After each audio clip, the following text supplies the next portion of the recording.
This is Sybil Andrews' Linocut the Mowers. For me personally, one of the things that really attracted me to her work when I was a young student was sense of design and pattern and the strength within them. And in my own work, particularly in my earlier prints, you could see the influence of those particular characteristics in my work. And what I tended to do as I experimented more so with my work is I started incorporating and using, again, strong shapes and patterns and forms. But in this case, as you see, they're basically solid, unbroken shapes. And what I was doing in my later works is breaking these solid shapes with finer lines. So I was breaking what I would consider the masses and focus more my attention on gradations. And when one color was adhered to the other through sequences of blocks, you had these gradations of color variations.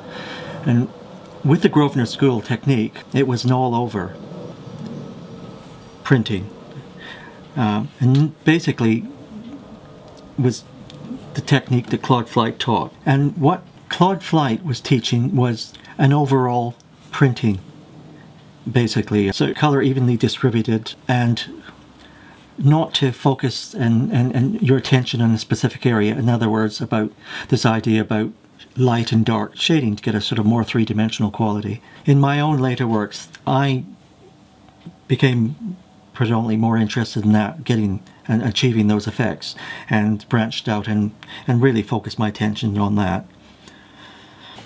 This is one of my later prints, and I'm showing you this as an example where, again, being able to focus on the actual shading and the gradation of deliberately getting the light in the middle and then heavily darkening the edges, achieving and attaining this sort of three-dimensional quality. That's just one example in this particular one. On the figures here, these strong, what I call black scaffolding, the structure that holds the figures together, these using Prussian blue, breaking this solid mass. As you can see here, the highlights in the hair and the highlights in the shoulders. Again, and removing here and getting a highlight in the chest so that you get a sort of a roundness in the cavity. And again, by breaking the solid mass, I felt that I could achieve a three-dimensional quality using flat color, which is something I feel in the sense that I've kind of developed from my earlier works.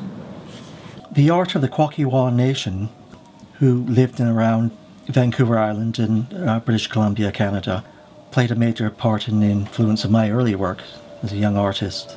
Their wonderful sense of symbolic design and pattern influenced my way of thinking, and pattern and design and symbology played a major part in the development of my early work. Particular shapes, reoccurring, circular, ovoids,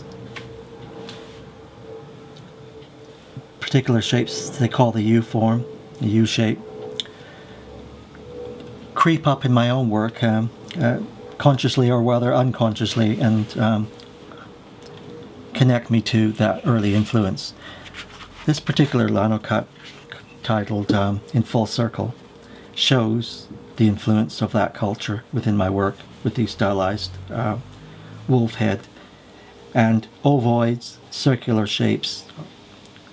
I've incorporated in my own personal way and given my own personal slant on that particular influence, which again, by amalgamating these influences, helps strengthen, I feel, strengthen my work.